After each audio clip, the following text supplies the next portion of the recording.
Boom. We are live. What's up, What's Sam? up, man? What's good? I'm good. What about you? I'm doing well. I literally just woke up about 30 minutes ago. So getting my day started, some coffee and, essentials. Pretty good. Yeah, nice. Where are you exactly in the world? I am all the way on top. I'm in Norway, Bergen, Norway, one of the most rainiest cities in the world. We have a record of 80 days straight of rain. So, oh my gosh. So I think we're at the top of the list when it comes to bad weather. Yeah. Your English is incredibly good. I almost was expecting you to say like Washington State or something. I did not expect. And our delay isn't that bad either. I was worried. Sometimes people over in Europe, like the delay can be difficult for conversations. But I see. Yeah, that's cool. That's cool. Yeah, I've been watching a lot of movies my whole life, so I think Bad Boys and Die Hard make me get this American accent. Yeah, that makes a lot of sense. I'm trying to think. Yeah, no, pretty much every movie that is Netflix, I think, has sort of pushed a bit more of like other languages or the primary language that this was made in, and then you can watch with English subtitles or overdubs. But Netflix is the only one that I ever stumble on where it's like, oh, I really want to watch this. This looks really high quality, and it's not in English. Yeah. I don't know. But do you feel it's strange? I feel it's really strange watching like really good movies that are not English. Probably because I grew up with it my whole life. So when it's like in Danish or French, it's just like, it looks natural, like looking at it, but trying to read the subtitles at the same time is like, it takes away the experience, for me at least. Yeah. Yeah, I've gotten used to it just because for whatever reason, the audio in our house, the way I have the speaker set up and everything, the center channel of the surround sound, it's just a little hard to hear. So I usually have captions on now, even if it's in English, just to be sure that I'm hearing what I'm supposed to, which is kind of annoying. And I've read a couple articles about that as like a debate and an issue in Hollywood, in the industry, that the way mixing is occurring now for surround sound, it tends to drown out a lot of the narrative, what people are saying.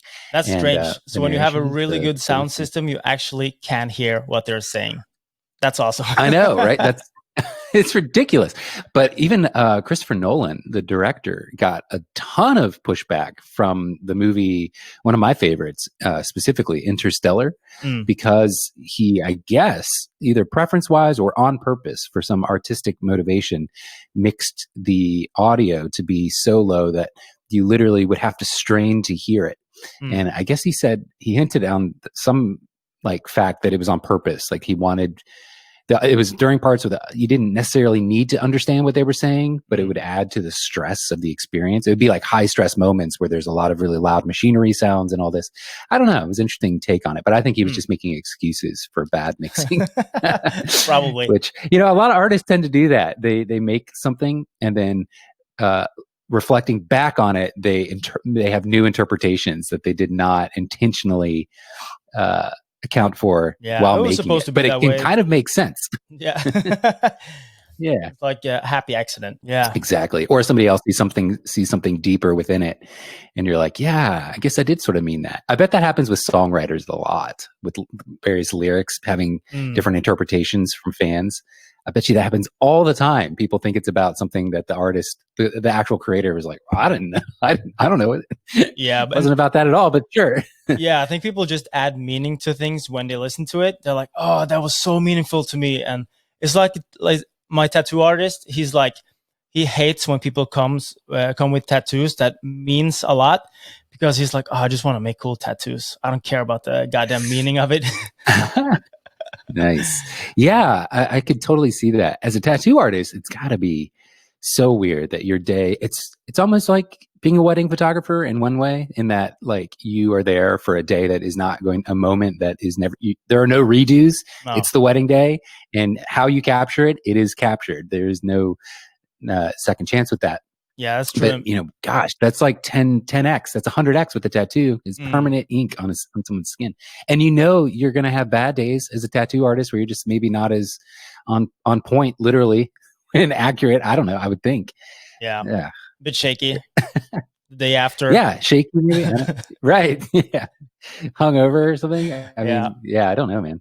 I have How many tattoos do you have? I have 3, and they're all very simple. I have my whole leg, from knee down, and then I have a chest piece, and I have one here and one here. But this is actually my daughter's handwriting. The first time she learned how to write her whole name in one go, but it looks like a drunken tattoo. It just looks that's great, though. It does, but it also looks, childish in a way that it makes perfect sense as soon as you tell the story, and it's a great opportunity to talk about your daughter and tell the story, because I'm sure people look at that like, huh, what is that? Because your other ones are so great and expert, clearly, and then you have, but I'm sure that's how old is your daughter now? Have you had that a while? She's turning 5 in 1 month. But the funny thing is that she probably learned how to write it when she's like 1.5, almost 2. And then I just kept the drawing for like 1.5 years because I didn't have the time, because with kids, you don't have time for anything. So then I just kept the drawing. And then when I had the time, I took it. And when I came home and showed it to her, she was like, what's that? And her name is Amalia, and or Emily, Norwegian name. And then the M is like a small letter M. But she knows how to write like big letters. So she's like, what's that? Oh, it's an M. She's like, no, it's not. I don't like it. I'm like, oh. Yeah. So I just took this tattoo for you, and now you don't like it. That's great. That's funny. Like, I write better now. You should have waited.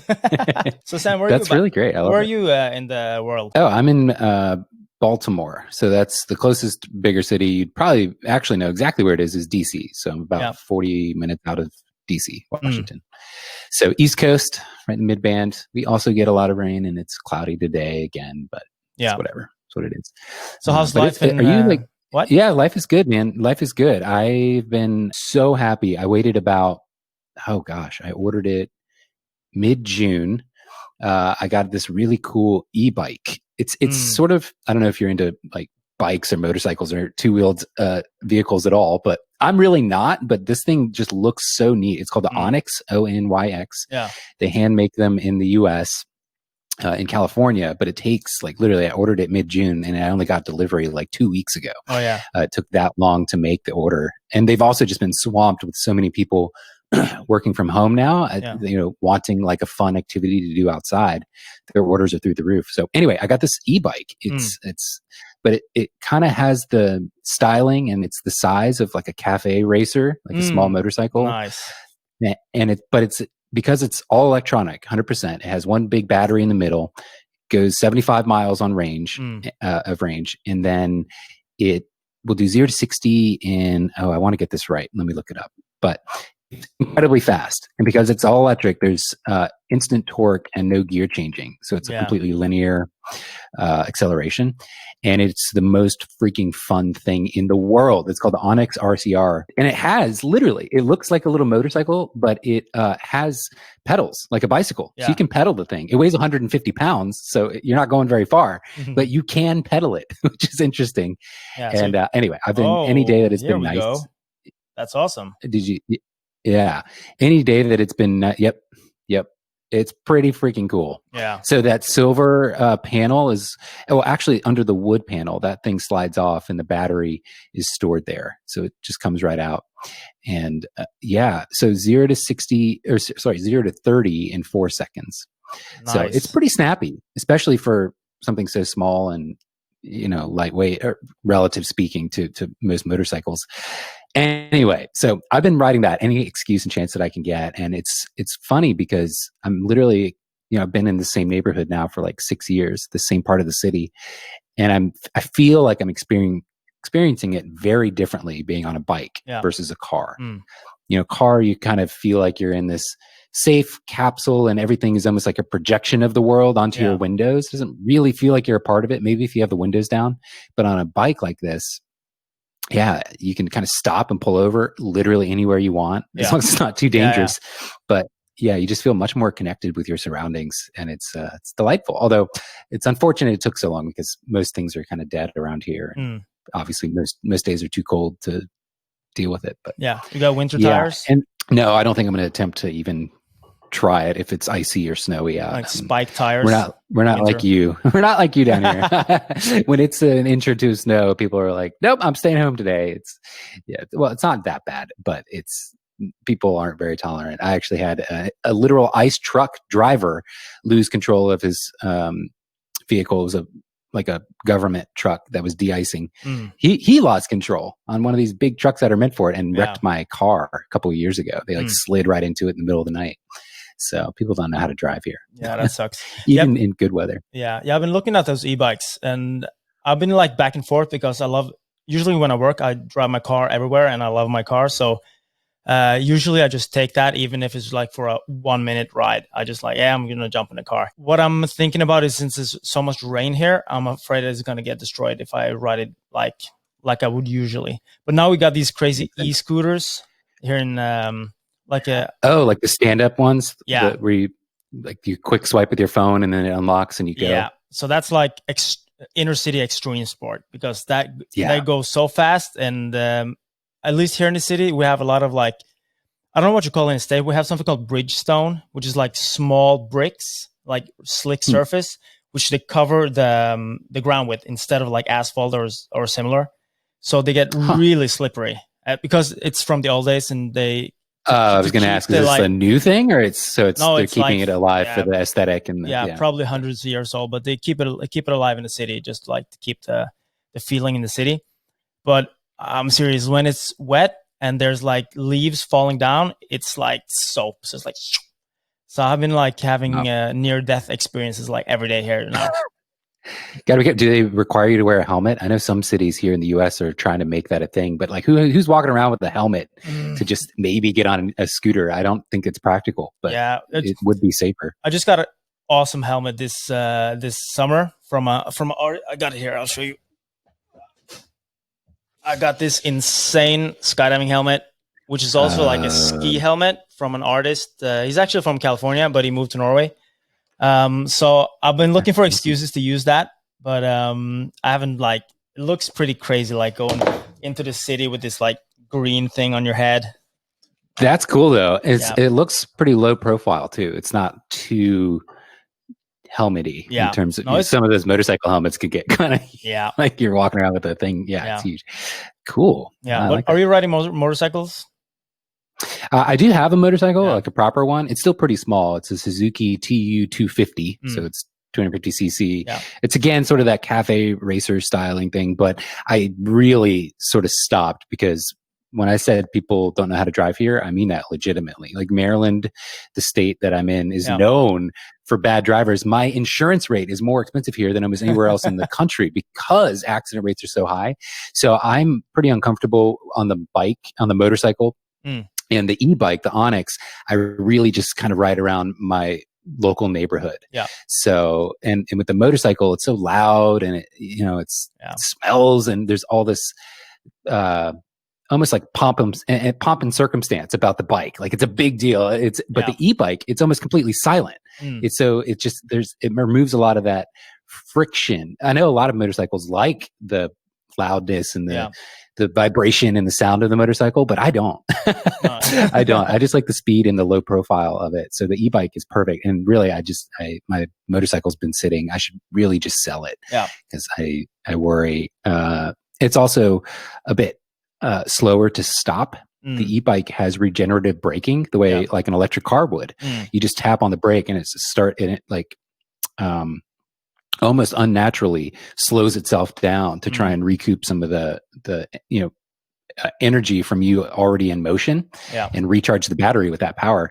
So you can stop really, really fast, which feels good. It feels like you have a lot of power and real-time response. Motorcycle's not the case. You can stop quickly, but it's not the same. So I've been looking. I've been like during this pandemic times, you have so much more time than you would have anytime else to like hang around Instagram and look. Yeah. So my dad has been riding Harleys for since I was a kid. And like 10 years ago, we also rode like Route 66. That's a big thing in Norway, going to America to ride Route 66 from like Chicago to LA. So we did that, and I was on the back just like snapping pictures the whole time. And I never really got the kick for I want my own bike. But this summer, I've been looking at cafe racers actually for like days in and day out. So now I found this awesome company from Colorado, which custom makes bikes. And I'm like, oh, God damn it. I really need one of those.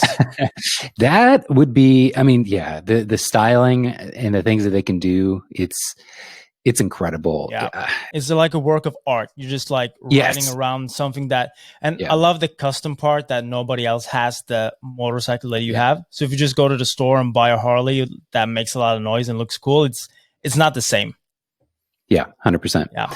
Yeah, it's almost like cameras in a way. Like some of the more retro style cameras like Leica and all that sort of feels like it comes from the same motivation in terms of this is just an inspiring object to look at. Like it makes you want to go out and take it for a ride, or it makes you want to pick it up and go take some photos with it. Yeah. I love stuff like that. But part of the fun, if shipping times are insane or they're really expensive, part of the fun is just the process of research and seeing what's out there and getting yourself excited and like picturing the dream in your mind of you getting on and going for a ride.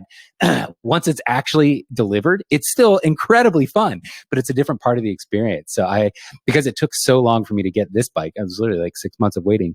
I started to realize like, I should appreciate the anticipation. Every day I'm waking up waiting to see if I got the email that it was ready for shipping. It's fun. It's cool. Yeah. So that's the best part. When it arrives, it's just like, oh, you're not as cool as you pictured that you would look like, and then you're like, okay, I'm just gonna ride it around. Yeah. Yeah, in your mind you leave out all the tedious steps of checking that your tires are inflated or making sure it's unlocked or locked, and like everything's which is fine, whatever. But it's interesting. Do you buy many things from the US? Is that a thing? You've mentioned your helmet and stuff like that, or is the US sort of a I feel like a lot of people here search kind of your area of the world for really interesting, more artistic sort of unique items to buy and bring back. For whatever reason. I go very much on impulse. So whatever I'm very picky also. So when I first see something that I really like, I need to have exactly that thing. So if it's from Japan or if it's from Taiwan or wherever it's from, I just know I need to get one of those. But probably the place I spend most of my money is B&H, which is like the devil's den for photographers. Now, don't forget about Adorama. I've actually noticed B&H was my go-to for a long time. And the only reason I started being frustrated was because it's like everybody's go-to. So if anything was in high demand, they always run out of stock. It's crazy. And Adorama and a couple other, Adorama is definitely the next biggest place, but there's a few other official dealers that, they tend to have stock for a little bit longer. They might still sell out in a day, but the big brands still cede a certain number of inventory to Adorama, and Adorama has updated most of their policies and stuff to be just as great as B&H in terms of returns being really flexible and shipping times being fast and all that. But so you posted on social media about it the other day.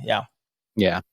And I don't work for them or anything like that. I just had this realization when I was like frustrated. There's been a lot of new cameras and lenses released this year. So I've been sort of trying to get, no company sends me anything early. So I have to buy it myself. So I'm like right on the button as soon as pre-orders open up. And B&H has burned me a couple times. So I've been looking for alternatives for sure. Do you have to pay a lot of taxes? Do you have the VAT tax and everything in Norway? Or so we pay around 25% on top of the price that is imported from. So usually when we look at the website, it's like, oh, this is really cheap. And then when we get in the mail, you get also a mail from the customs. And it's like, you need to pay like $1,000 extra or something like that. So Hold on a second. So I'm just trying to imagine this experience. Do they not break down the estimated VAT tax when you check out, or do you have a sense, or do you not know until customs makes their own assessment and you get the bill? Well, it used to be you always have a clue because in Norway it's 25% on top no matter what. But now B&H has this feature that they can include the VAT tax on top once you purchase. So when you get the stuff in the mail, you don't have to like think of anything. That's good. Yeah. That's so good. it feels pretty I would good. hate the dread of, I don't know exactly how much I'm going to have to pay in taxes. Yeah, no, and it always arrives like 3 months later when you already spent the rest of your money on other stuff. So does it basically even out then if you had a local camera dealer that had the same product? Yeah. I'm sure the inventory is not as high, but yeah, if you were able to buy from them. It depends on the currency. For some years, a couple of years ago, the dollar was pretty low compared to Norwegian crowns, and then we could get like a lot of equipment for pretty cheap. But now I think it's more or less the same. It's just for some reason it comes faster from B&H than actually going to my local store, ordering it, and receiving it in my mail. So I don't know what kind of magic they do there, but it's working. Have you been to the actual store? Yeah, I was in 2009. I was in New York for the first time with my breakdance crew Absence, and then we were in New York City for 2 weeks, which was pretty crazy. Yeah, because 2 weeks. That's 2 weeks a good run. Yeah, it's like it felt like 2 months. But we were at the store and they were like, yeah, we're just going to take your stuff to the cashier. And it went like on this railing. We were like, yeah. Okay, we do not have this in Norway. That's awesome. I'm glad you got to experience that. Yeah. It's pretty cool. Yeah. And what was especially cool that since we were like breakdancers for Norway, we visited the audio department and there was a live DJ. So we started dancing inside the store. And the DJ was really good. Whoa. So we were hanging around there just like jamming out. That's awesome. Yeah. I was going to ask, so what was your purpose in being there? Was it to dance like a competitive thing or just like on the street as like a street performer, or what was your... Yeah, that's a good question. Was it just a group trip? I think we, in Norway, we have a lot of good exchange programs. So I think we just like applied for money to go to the US to dance, because since breakdance and hip hop comes from like Bronx and Brooklyn and Queens and like generally all of America, we wanted to go back to the source. And we were pretty young. It's like 12 years ago. So we have been dancing for a couple of years, and it felt really cool to like travel to New York. So we met like some of the really old school legends from New York and trained with them, and they're like trainees and stuff. So it was like really cool. But that's amazing. Yeah, we almost got arrested too, because at that time we were on Norway's Got Talent, and we had this like really cool show that we played everywhere, right? So we're like, yeah, we should go to the streets, just go to the subway and make a show. And the thing about this show, we had one really good beatboxer, and then we were us breaking. So we bought a rechargeable speaker with a microphone from B&H, and then we took it to the subway. But we didn't put out any hats or like ask for money. We just wanted to like do a good show. And I mean, the guards at the subway started clapping and people were stopping. It was like a stage performance, right? Yeah. And people were like, out of a this movie. Is so cool. Yeah.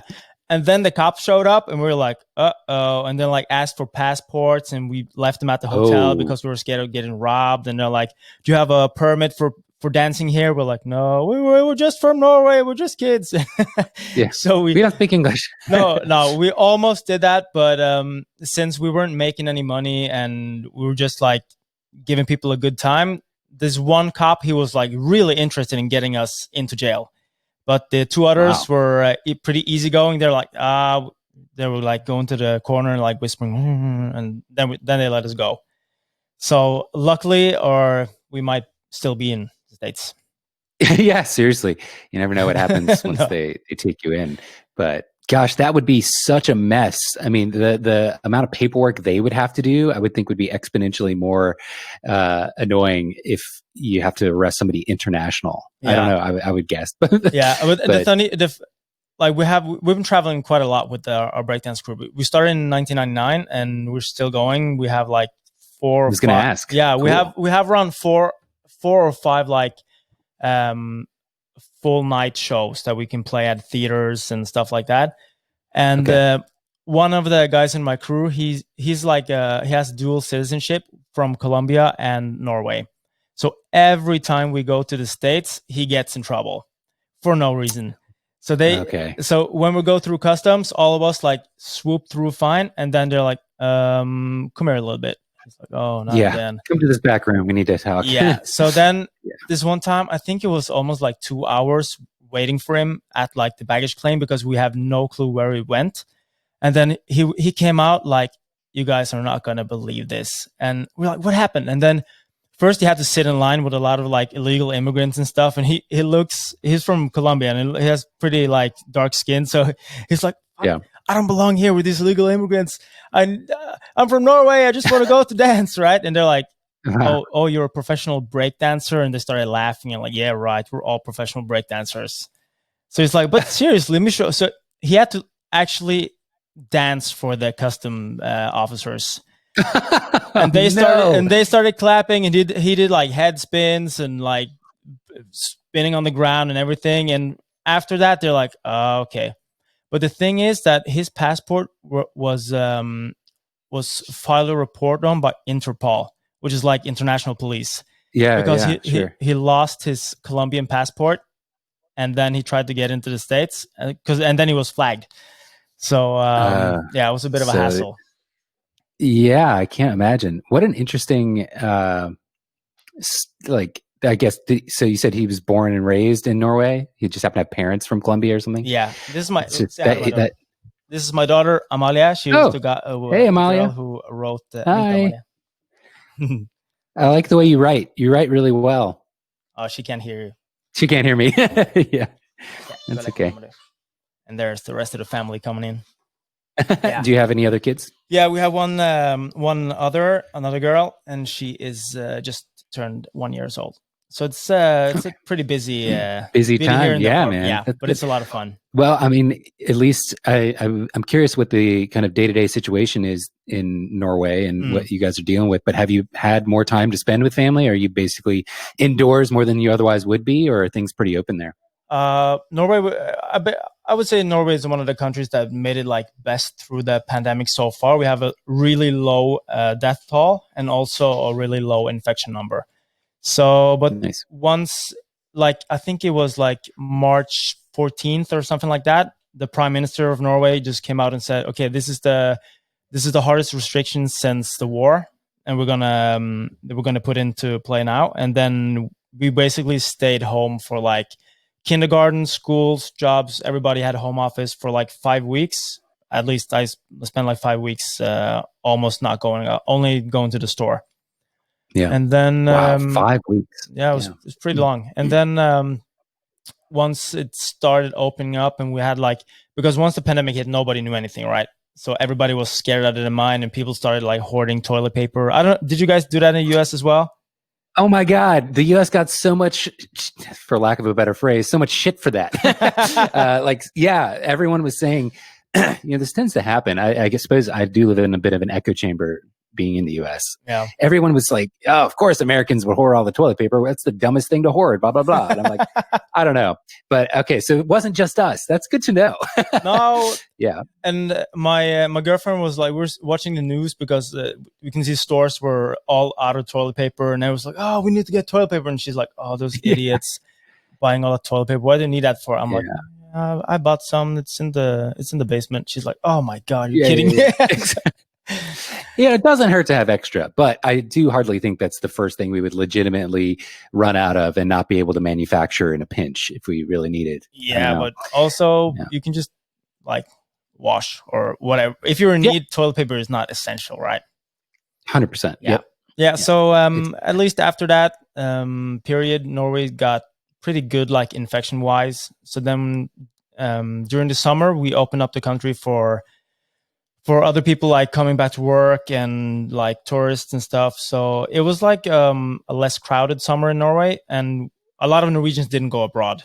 So I was going to ask, is travel pretty common there being in Europe? I would guess it is to go to nearby countries at a minimum, if not far. I think Norwegians are going like all across the globe, but Spain is very popular for like the older generation. A lot of people have like holiday houses there and stuff, but Spain was like one of the worst places to go. Oh, I know. I have some friends that live there, and they were they were dealing with some mental health issues just because Spanish people in general are so sort of extroverted in their social lives, out till midnight every night, blah, blah, and having to stay home locked in, it didn't make sense. I think a lot of them ended up leaving the bigger cities and kind of going out to the countryside to try and get some relief eventually. But even that was difficult to do there. It's not like that in Norway. In Norway, I think the best meme, actually, at least in Norway, that came out for this pandemic was, okay, so now we're done with the 2 meter distancing. Now we can go back to the 5 meter distancing. Because in Norway, it's Norway is not known for being like very open and inclusive in the beginning. You have to like get to know a Norwegian before you're like, oh, there's a nice guy. Because when people move here or like come here on holiday, people are, oh, Norwegians are so cranky and we don't talk to people on like the bus stop. We just look down or whatever. But so you must have really loved New York, because you're basically like New Yorkers. It must be something about the cold weather. Maybe it's like the winter vibe. That's just how you are. I don't know. Yeah, probably. We're a pretty small country, but compared to our size, compared to like people who live here, you probably have like your own country. If we spread all the Norwegians out like evenly, we have a lot of room, and we have people live in the strangest places here. Like how so? Because the country is like, we have a lot of mountains and fjords and stuff. So people for some reason build houses like deep in the very end of the fjords, and there's not like many metropolitan cities here. We have like one big city, that's Oslo, and my city is the second largest, and it feels really small. So so I think I want to Google Maps what's the name of your city? Bergen. Bergen? Bergen. Oh, I actually guessed right. That's awesome. Yeah. Okay, Bergen, Norway. Here it is. How do people, I always see these on like Airbnb or in some like awesome movie. How on earth do people build in some of these remote locations? Do you have any idea? Are people pretty handy? Is that something that's like they just pick up tools and start? Or do they have a lot of money and they just invest in... In Norway, we have a lot of like fishing industry and logging, and like we use nature a lot here for resources, and also exporting a lot of like salmon and other stuff. So I think Norwegians are just grown up with using nature, and like a lot of people have boats, so they use their boat to get like wood and what they need to buy huts, to build huts and like houses everywhere. And there was a lot of farming as well too in Norway. So there's a lot of farms on remote locations and less traveled roads. Yeah, it's one place I don't think I've been anywhere in Norway yet. So you're really up there. What would be the best time? Just middle of summer? Is that sort of the ideal weather time, or do you prefer winter? Both are pretty cool. Like my city is insanely beautiful when it's sunny. And it's still beautiful now that it's overcast, but sunny is definitely the place here. But what I would do is I would come 2 times to Norway. And then because if you go way up north, you have the Northern Lights, which you've probably seen. The green lights. Yeah. And the thing is, like in the winter, we have the Northern Lights in the north of Norway. And in the summer, then you have the midnight sun. So the sun never sets. So it just hangs like just above the waterline, so it never gets dark. And in the winter, it's dark for 3 months. I keep zooming out and scrolling up to see just how far Norway goes, and it appears it goes further north in Sweden. It goes further north in Finland. You guys have that entire coastline basically until you hit Russia. It looks like. Yeah. Holy crap! How much of Norway have you yourself explored? Have you actually been up in that area, or do you mostly stick to your... I'm pretty lucky because usually, I don't know how it's for you, but usually people are not that good at being tourists in their own country. But because of the dancing that we've been doing, we've been doing this project with something called the Cultural Backpack, where we do shows for like school kids from like all the kindergarten all the way up to like high school kids. So we've been traveling Norway for 7 years straight, touring and playing like over 1,000 performances, like in every small place you can imagine. So I've been all over Norway. So I'm pretty lucky. That's incredible. Yeah. What a wonderful passport to the world to have dance is sort of the, how does that, are you guys funded by like a school, or do you earn money for your performances, or like, how is that, is it reinforced by the local community? Yeah. I'm just curious. There's a lot of like support things that you can apply for. But for some reason, hip hop culture and people are usually pretty lazy at applying for grants and stuff like that. So the thing we did when we were kids, we did like small shows at local malls and like events and stuff like that. But once we figured out that we wanted to do this like full time and like put our energy into it, then we just said, okay, we're just going to work and we're going to save some of our salary so that we have money to make new shows and do stuff like that. So we've been pretty like professional. We used to say that we're the most unprofessional professional group there is. Because we're like we're 8 completely different people that in any other circumstance we wouldn't be friends or whatever, because we're so goddamn different. But once we have that dancing component, then we work like magic together. But also the thing why we got to travel that much is the cultural backpack, which I told you about. That's a set fee per day per show. So if you're 3 people, that's 1 fee, and if you're 8 people, that's 1 fee. So no matter how many people shows up or where you go, you get the same amount every day. And then you also get like diet fees every day. Expenses are met, like hotels and rental cars. So everything's paid for, and it's pretty nicely paid to be a dancer, at least. That's wonderful. That's so, yeah, you are in a lifestyle that I know absolutely nothing about, other than, I'm just the random person on the street that sees these performances and like, I could never do that. It's amazing. And kind of move on. It's incredible. I can't even imagine. Is Norway the type of country that people do kind of road trips through, or is some of this looks pretty rugged in the terrain? Can you actually drive like from one end to the other? Or is that not? We have a lot practical? of like dirt roads and stuff like that, but it's fully possible to go anywhere because people live in the strangest places, and there's road to all these houses no matter where you go. But I have a sports car and I can drive everywhere in Norway. Okay. Yeah. And now I've discovered this place called Svalbard. Oh Svalbard. Svalbard. Yeah. Is that its own country? I've literally never heard of this place. It's way up there. Svalbard is I think it's an island that is owned by Norway, but there's a lot of like research facilities and stuff like that. So I know Russia has a part in that and a bunch of other countries. But I've been to Svalbard one time, and it's the most amazing place you'll ever go to. It used to be like a mining place, and then once the mine is depleted, then they just pack up and leave. So if you search Svalbard and the pyramid, or Pyramiden. What? Okay. Svalbard and the pyramid. Take a look here. There's a Russian mining town called the Pyramid, which is now, it looks like, what's the name of that? The series from the nuclear plant that blew up in Ukraine. Oh, yeah. Oh my gosh. You know what I'm talking about, right? Chernobyl. Yeah. And it looks the same because they just like packed up and left in like a couple of days. So the houses are intact. Like everything is intact. Oh yeah. It's very cool. Yeah. Yeah. I'm looking at it. Oh man. Someday. Well, I suppose years from now, I need to spend more time in this part of the world. I swear to God, it's so cool.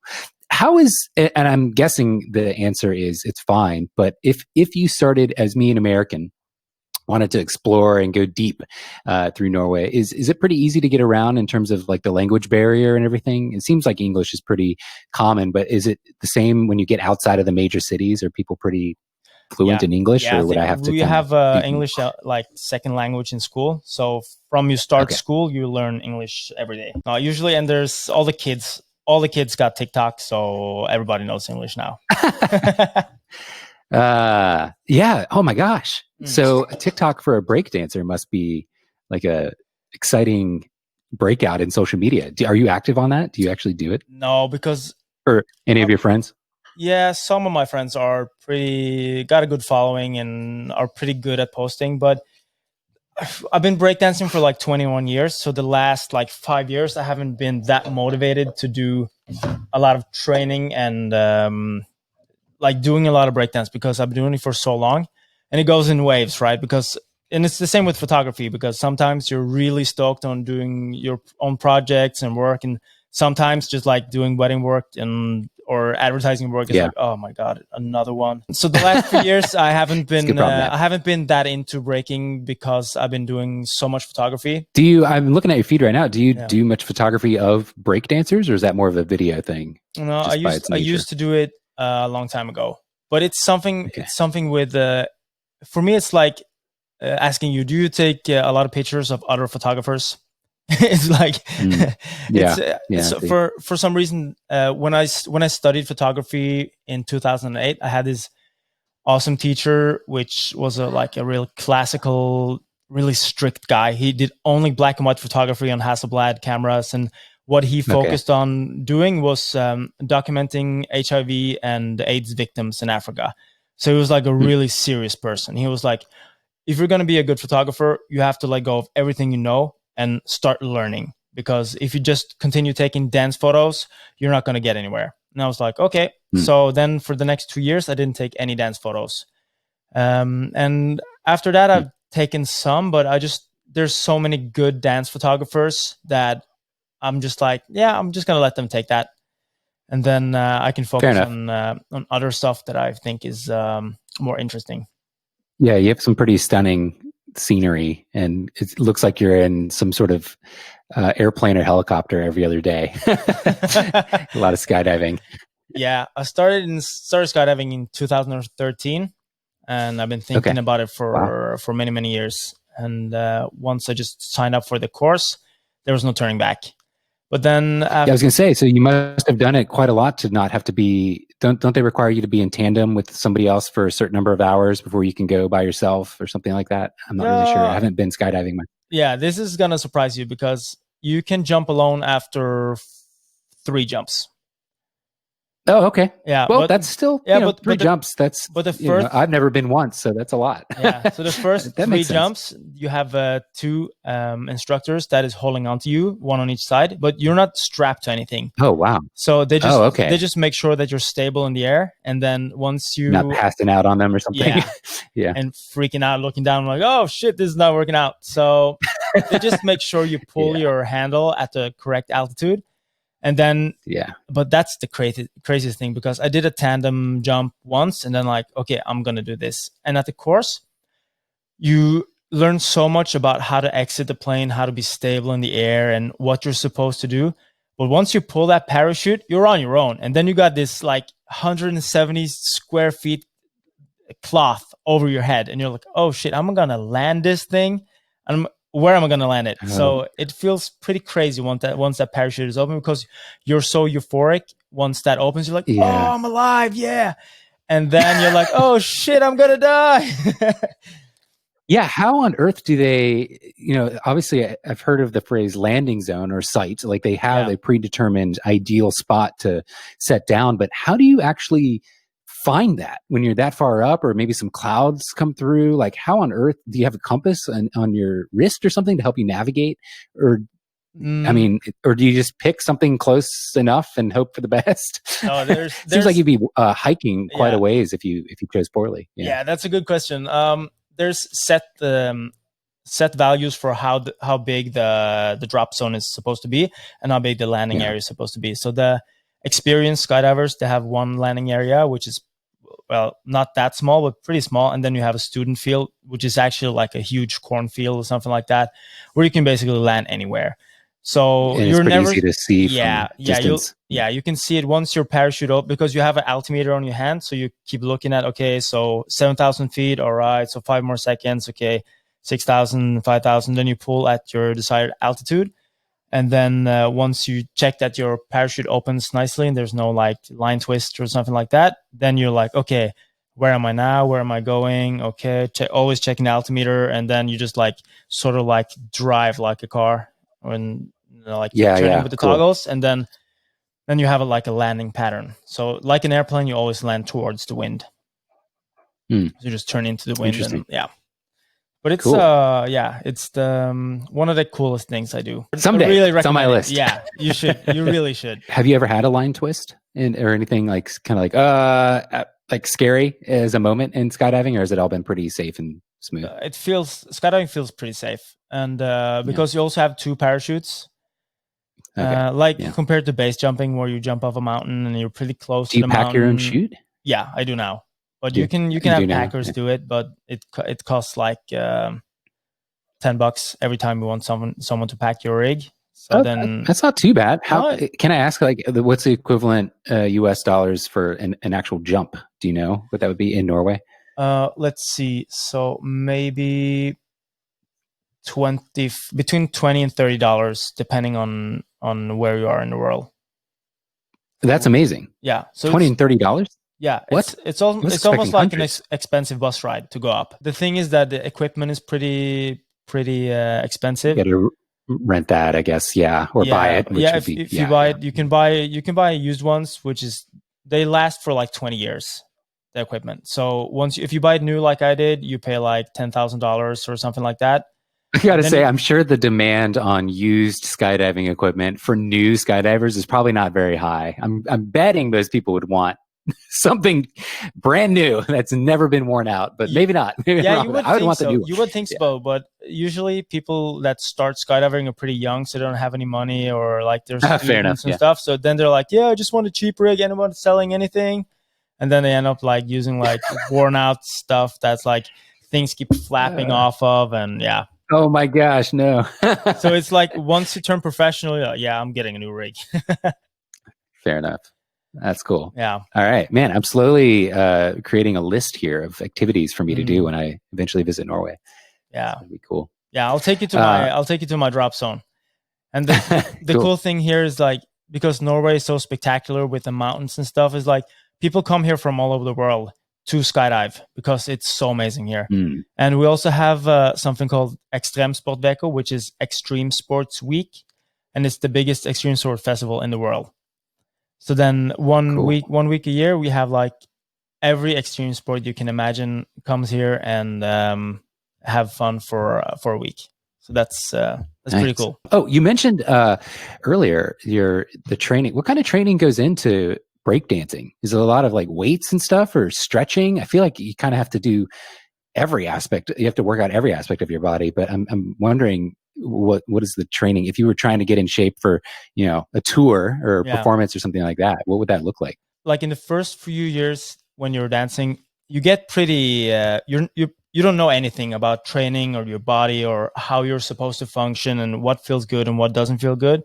So the first few years of breakdancing, you just come to the training spot, put on some music, and just start going at it. But now throwing yourself around on the ground. Yeah. And you dance like on the ground, right? I mean, I'm assuming there's not really any pads or mats or anything. No, there's nothing. Asphalt or concrete. And people in Norway, we have pretty nice training spots. But usually when you go anywhere else in the world, people train on like concrete or like tiles or like subway stations and stuff like that. And then those floors are so goddamn hard. And we're coming like soft b-boys from Norway coming there to train. We're like hitting our heads and banging our elbows and like, want to go home. It's so hard here.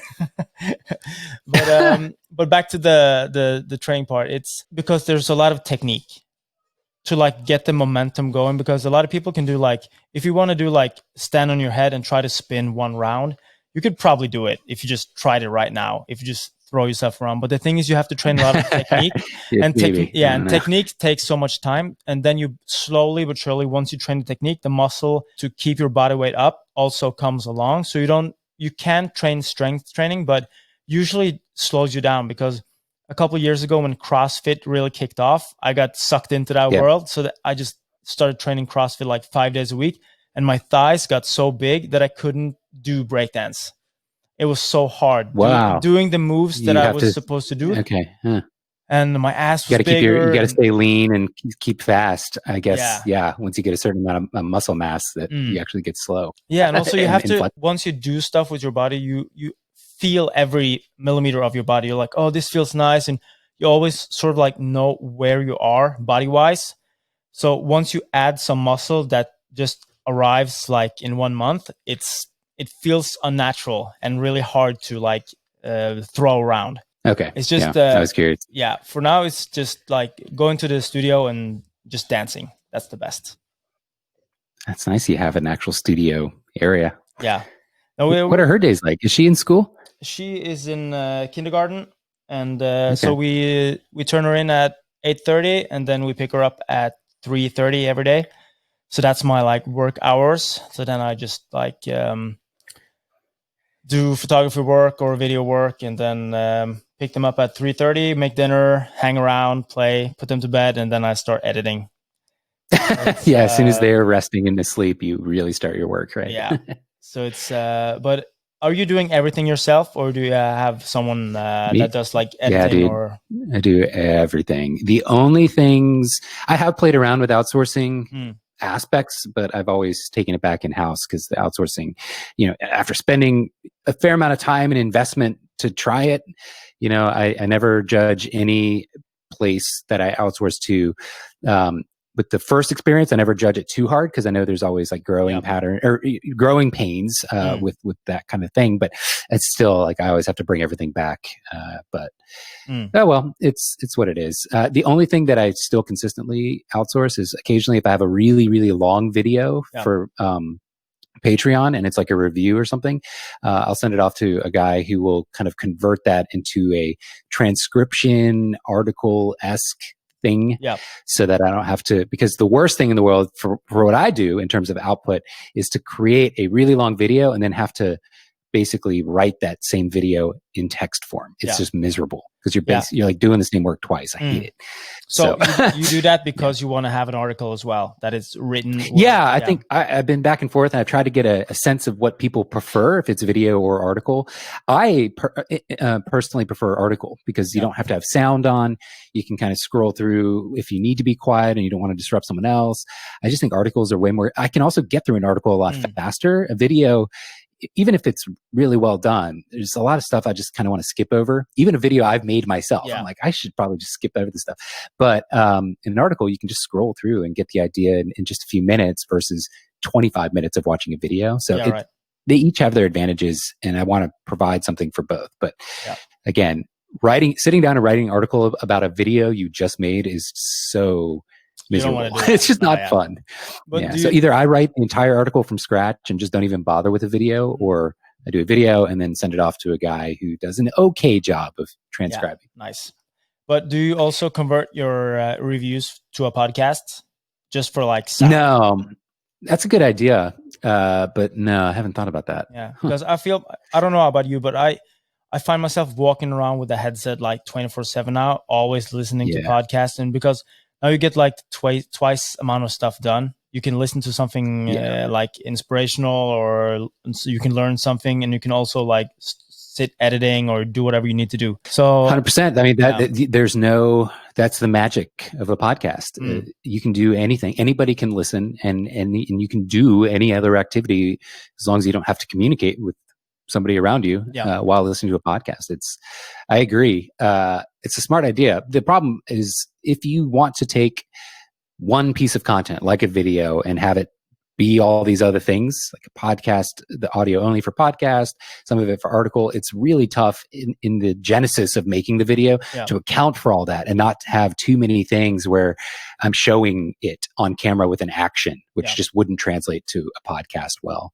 Or there's a lot that doesn't translate to an article very well, just because jokes or whatever little quips don't relate.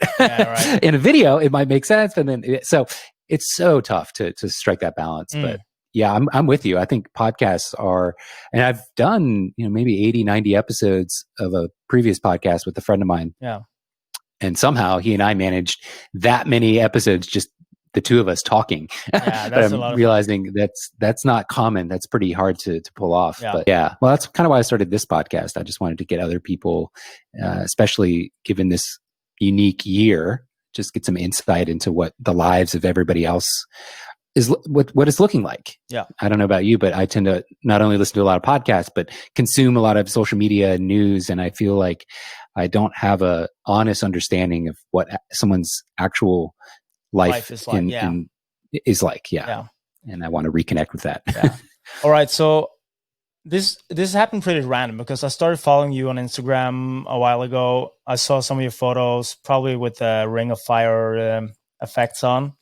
And I thought it was pretty cool. And when I don't follow a lot of wedding photographers, but your page stood out. And also you made a lot of other content that I liked, like all the reviews and the videos, and like you seem to have like a huge ecosystem of stuff you do.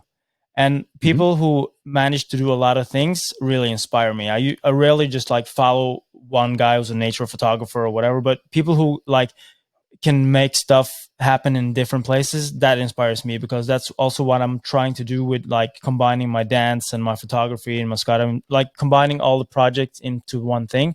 I still haven't managed it like fully. I'm working on it right now, but that's what struck me the first about you. Like, oh, this guy's doing a lot of things. And I was like, how the hell did he get time to do all these things and still be a wedding photographer? Because I've shot a lot of weddings and I know there's so much work, like the planning and checking locations. And then you're doing the wedding, which is like 16 to 20 hours sometimes. And then you have like, I don't know how much do you deliver for a wedding? And for a wedding, I will say it's probably half as much work here as what you're thinking it is. Most weddings here are about 8 hours. I do have some that go 10, 12 hours, but that's pretty uncommon. But yeah, over the course even of just 8 hours, I'll shoot about 5,000 images, and then I'll edit that down to 800 or so that are fully edited and delivered to the client. So it's still a lot. But that's a huge delivery. 800 photos. That's insane. I used to do that.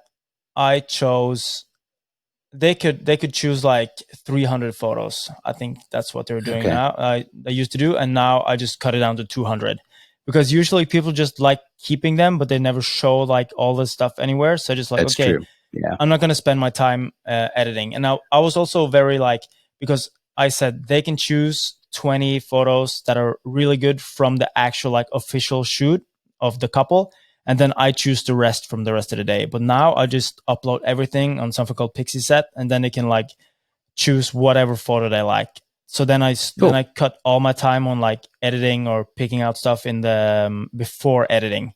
So try to like streamline it and make it more efficient, because after spending so many times sitting hours and hours of editing, I was like, okay, I need to switch something up. Yeah, that's a good strategy. It makes a lot of sense. I've also gotten everything in my workflow as far as wedding photography is related very streamlined, and use that as sort of a learning.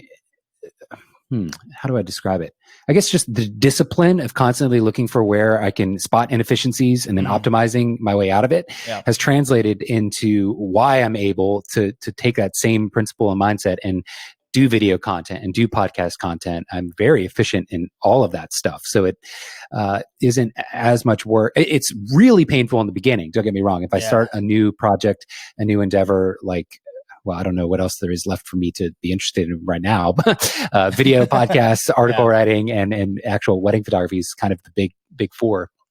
But if there was something new, like I was really resistant to doing any type of polished, well-produced videos forever, just because it is deceptively complicated. There's so much to account for to get it consistent and get the audio right and everything, and it's just annoying. But after you do that, the heavy lifting of just learning the ecosystem of what you're editing in. I use DaVinci Resolve, by the way, which I highly recommend. I love DaVinci. Once you just put in the time and then start identifying inefficiencies, you can knock things out. I also don't have kids, so that I think really does help. Although I am sometimes envious of the structure a kid forces in your life. You mentioned you drop her off at a certain time, you get her back at a certain time, she goes to bed, you start working after that.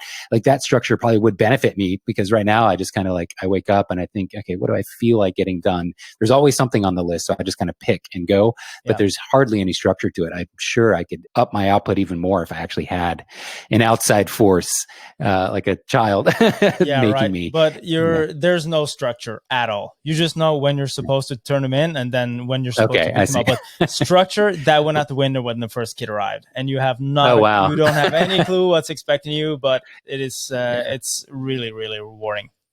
But of all the things you do, what's the thing that gives you the most joy? Wedding photography. Yeah, still 100%. Knowing that I'm and what's funny about that is most of the work that I do in terms of creative content doesn't get seen by anybody but the couple and then their friends and family. Like I don't, sometimes I'll share a full gallery with patrons or some smaller group just for educational benefits. But yeah, I sincerely I think I was built to be a wedding photographer, and I love all aspects of the day, even what a lot of photographers describe as like the boring photos of candids during cocktail hour or family. Like, I love all of it. And I love that I'm contributing to, this new family's history, and like in a very intimate and involved way. I've shot about 400 weddings, and that's just countless numbers of future children and grandchildren and families down the line that are going to look back on these photos that I made.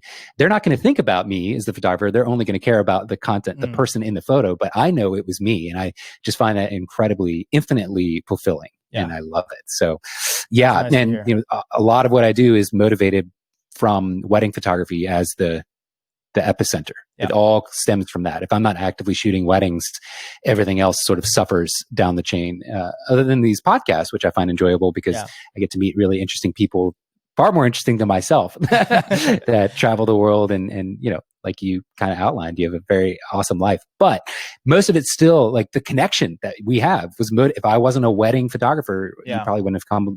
I wouldn't have done the Ring of Fire. You wouldn't have stumbled across my work. We wouldn't be talking right now. It's all motivated from that epicenter. So that is my favorite thing. I enjoy other things. I would say the only other thing in life that I'm incredibly passionate about is just music writing, which I do completely for myself.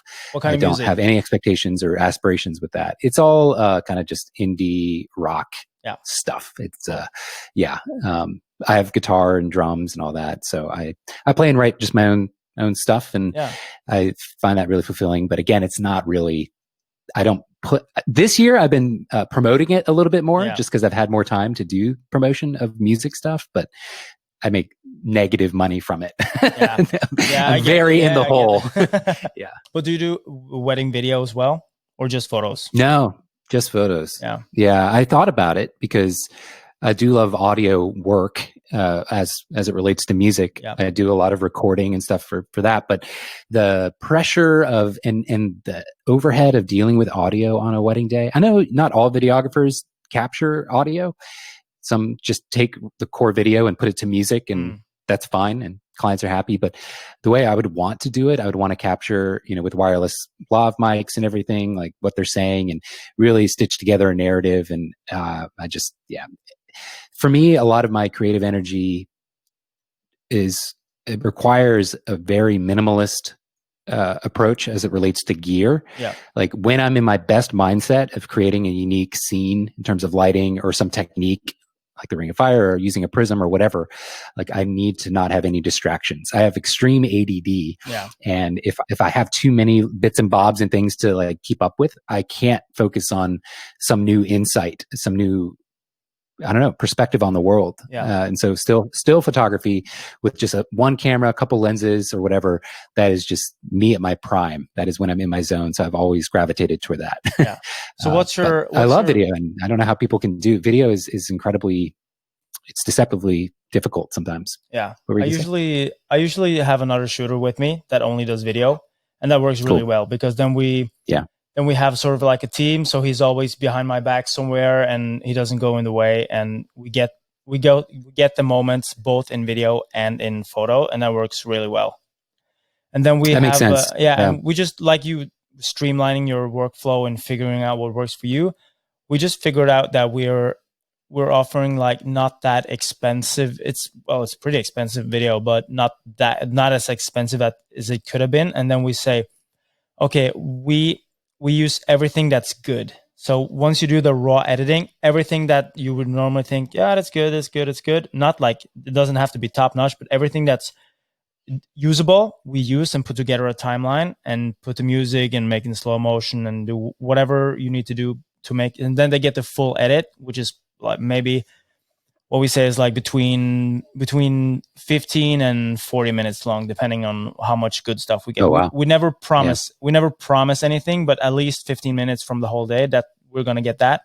And also from that, once the raw editing is done, we pull out 2 to 3 minutes of the best moments of that. So then they can have like a social media video to share wherever they want. And that works really well, because then the second shooter, he just shoots and edits and delivers, and then we have like a package for the whole thing.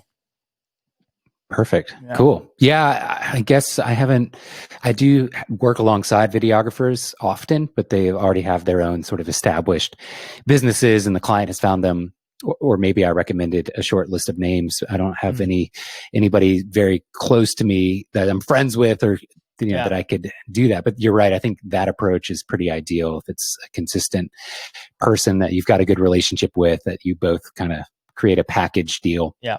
Between you. I also tend to shoot a lot of smaller-ish weddings. That's not. I either go pretty small if it's sort of a traditional, like Christian ceremony or whatever. But then I also do, for whatever reason, a huge amount of Indian weddings, which are like hundreds. South Asian weddings, hundreds and hundreds of people. Yeah. And so that I usually bring a second shooter for, but that's maybe like 10 a year. The other 30.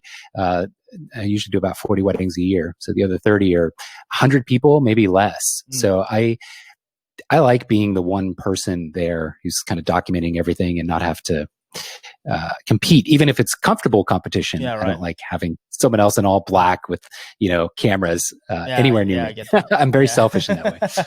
Yeah, I get that. So what's your favorite setup when shooting at weddings? What do you bring? What do you use the most? What's your favorite? Great question. Yeah, that's awesome.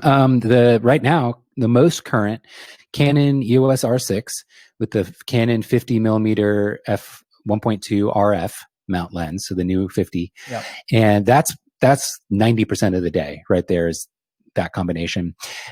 Along with that, I will shoot the 24 millimeter 1.4. That's the EF mount. They haven't made a newer one for RF yet. Love that lens.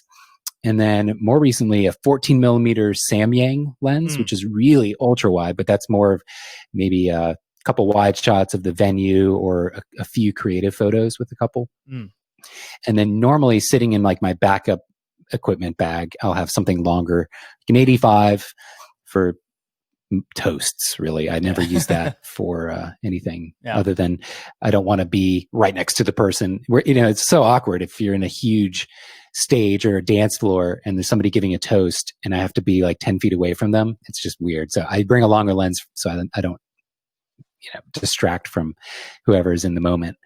But I don't use them very often. Oh, and then the tilt shift. I don't know if you shoot tilt shift much, but the Canon 45 tilt shift is awesome. And with mirrorless bodies and focus peaking, they're so much easier to use because you have like the highlight of what's in focus now. It's great. That's a manual focus lens, right? Yeah. Mm-hmm. But the way tilt shift works, it literally creates like a slice of focus through the space in 3D. So it doesn't matter if something is right next to you or way across on the other side of the room, as long as the slice of focus is where you want it, everything along that line, that slice is in focus. So it's very easy with focus peaking even though it's manual focus, to get a high keep rate. I actually use tilt shift on like even the dance floor. Nice. People moving in motion, you can get awesome stuff with tilt shift. It's amazing. That's cool. I'm going to try that. I was looking for like new stuff to shoot because I tend to find myself only using 2 cameras and 2 lenses. And that's for many years I've been buying and selling equipment and like trying to figure out the right gear bag, right? And for me, what I've figured out... I'm still searching for that. The bag itself is something I'm still on the hunt for, but the gear within it, I'm pretty sad. I think Peter McKinnon has locked down the bag. I haven't bought it yet, but I think it looks smooth. But his is like a backpack, right? Yeah. I need a sling. I need a sling that I can swivel around to quickly. The backpack, having to bring something that bulky up in front to swap somehow. If you're traveling, the kind of work you do, it makes a lot of sense where you're, kind of set up in front of a scene or something like that. Yeah. But for me, I need a sling. But are you only using one camera? For the most part, during the ceremony, usually I'll have what is normally my backup camera in my hands and using it just because I don't like switching lenses during a ceremony for fear of dropping it or something during the ceremony. There's nothing more embarrassing. So I usually use 2 for that. But most of the, getting ready, family photos, portraits of the couple, and then reception, 1 camera body for sure. Yeah, I've been my setup for weddings is I have one. I still haven't bought any R cameras from Canon, but I have the 5D two of them, and I have one with the 35 millimeter 1.4 and one with the 85 millimeter 1.2. And having that combo, I feel that because I'm not that fond of like really wide angle shots, so I feel the 35 is like perfect wide angle for wedding, and then also 85 millimeter is not too long, so then I can cover like both distance. So I usually bring my gear bag, and then I put the gear bag in the corner, and then I just have one camera on each side through the whole day. That's perfect. Yeah, that's all you need. Yeah, and then you have like two workhorse lenses that like works for anything. 35-85 is it's a common combination. Then 24-50, it kind of it almost just depends on where you like to be in physical space, like your comfort level, distance physically from a couple. And I like being pretty close. I like really close.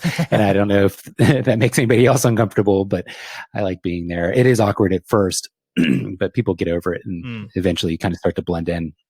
But so I shoot with that 24 all the time. Yeah, I think it's really important. When I was studying photography, my teacher said that he always brought up the example that one of the assignments he got in once was some really, really nice photos, some street portraits.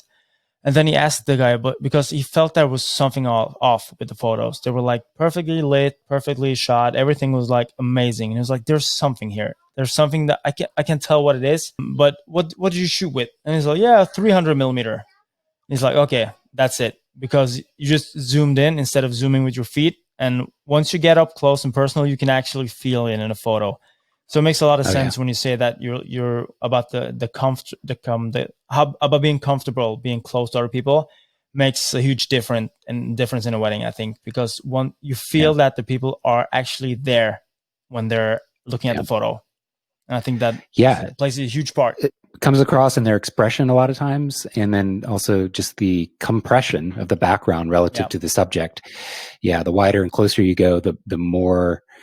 Yeah, it almost has like this 3D. It puts the viewer in the scene a little tighter. Once you get longer than an 85, especially 135, 200 millimeter, 300 millimeter range, like it's stunning. It can be stunningly beautiful, but it does feel like there's this distance and separation. And who knows? Maybe that's just because there is actual distance and separation. I always have a bias toward my images that I've made with longer lenses, feeling like I wasn't as close as I should have been, blah, blah, blah.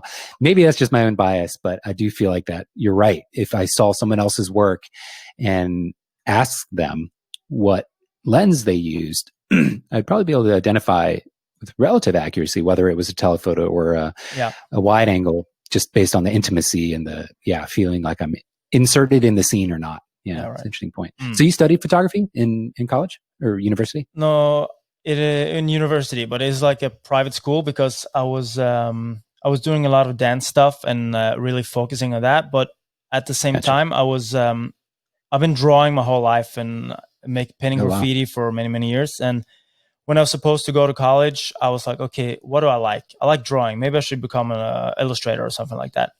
And during the college years, I was... I'm not sure what college or university is equal to Norway, but I think in college years, I was studying arts and crafts. And there I noticed that I was more fun of taking photos of the stuff I made than actually making the art.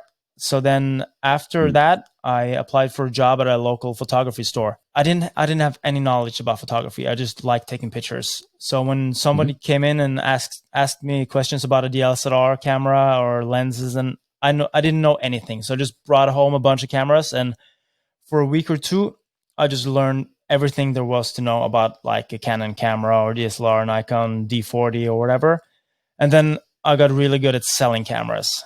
And when I was shooting for myself, I was shooting like cool pictures, but they didn't have a story. I didn't know how to like tell something with my photography. So then I was like, maybe I should start taking this more seriously. And then I applied for a lot of photography schools.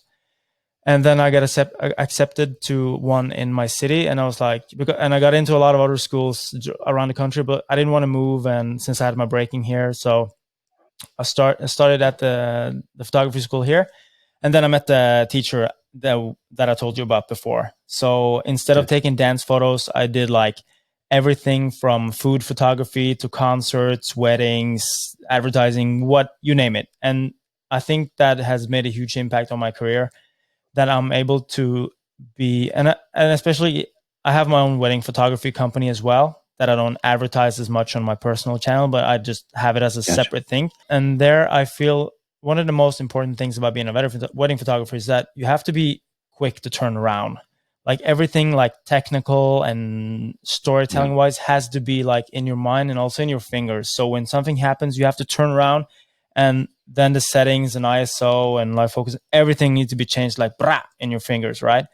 And I think like doing a lot of different photography work, like concerts and advertising and stuff, you get used to like doing a wide array of things that you are doing, right? And I think that's really important. So that was like the main thing I took away from the education. And I think that there's a lot of people who have different opinions on like, should you go to photography school or not? And especially now in 2020, you can more or less learn anything you want to know on the internet, right? But one of the best things that I did was like actually like going to class, going out in the morning, getting a coffee, meeting 20 other photographers that were equally stoked as me, as learning new stuff. And we had this really, in lack of a better term, crazy teacher that was like really hard. I liked it. Some of the people in the class didn't like it, but I feel that it was a good time. But you can tell from the numbers that like only 3 or 4 of the 25 in class are not photographers today. And I think that's for a simple reason. Wow. That's because of lack of understanding of economy.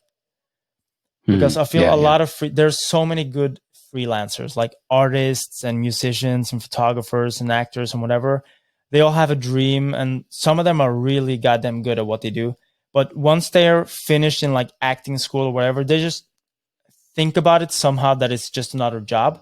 And then there's no job waiting. And then you have to create your own job. And I think we had like 2 hours of marketing and economy total in 2 years, which is nothing, right? But luckily for me, through the breakdance, because there's no breakdance job readily available for anybody. So then you just then you just have to make your own job, right? So we have to learn like accounting and marketing and whatever we needed to do to get money. Otherwise, we would starve, right? So I put that into my photography, but I know that a lot of other people don't have that gene where they're like really motivated, probably like you too, to just like go and like really crush it and like figuring out what you need to do to get to do what you want to do. And I think that's a huge part in like being a freelancer, is not doing the thing you want to do, but all the other stuff that needs to be done, right? Yeah, exactly. If you want to make it a living, at least. You stated that perfectly. And it's so crazy to see how much talent is out there that just goes unknown or unnoticed because people are just uncomfortable, imposter syndrome or whatever, uncomfortable marketing themselves. They don't want to feel like they're selling themselves out or monetizing their art or something like that. And so they just don't, and eventually they kind of fade away into whatever. And I think 2 hours, honestly, if you're trying to be like, make this creative passion, whatever it is, breakdancing, music, art, your job, or make it your living. Half of what you study and learn should be related to marketing in some way or business in some way. And that feels, I think, really uncomfortable and soul sucking, and the opposite of what a lot of people growing up, when they discover their passion, feel like should be the priority. It's like, I just love photography. I just want to take pictures and I want people to love them. And then I want people to pay me, as if that's magically going to start happening, which, for the very rare person, it might, but you do need somewhat of a strategy, especially if you want to do it sustainably. I mean, almost anybody could get lucky, could be good enough to have some big break at some point if they're good enough, but to do it, even that generally has like an art, a curve that kind of looks like that. you want the curve to look sort of like that, like a slow upwards curve, right? Slowly rising, and also be ready to accept when you're not growing anymore. Here, she just put on makeup here. Hey. Oh, is that what that is? Yeah. Wow. That looks really nice. 100%. She do that yourself? She can't hear me. Does she speak English yet? When I talk to her in English, she's like, "What?" But Okay. she's looking at like one word. YouTube Kids, which is have like these Russian kids speaking fairly good English, and she learns from that. She has some Russian English dial in now. Okay. Yeah. I meant to ask you earlier, is there a lot of Russian influence or, crossover between you both, being sort of sharing a border? Is that a thing? No, there's it's not that much things. Okay. No, I wouldn't say that. Cool.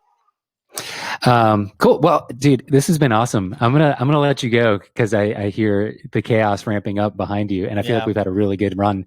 But I would love to talk to you again at some point. Hopefully, if you're willing. Your microphone is excellent, well purchased, well researched. Sounds great. Yeah, thanks. You too. Yeah. What kind do you have? Yeah. This is the Shure SM7B. Nice. So it's probably the most common.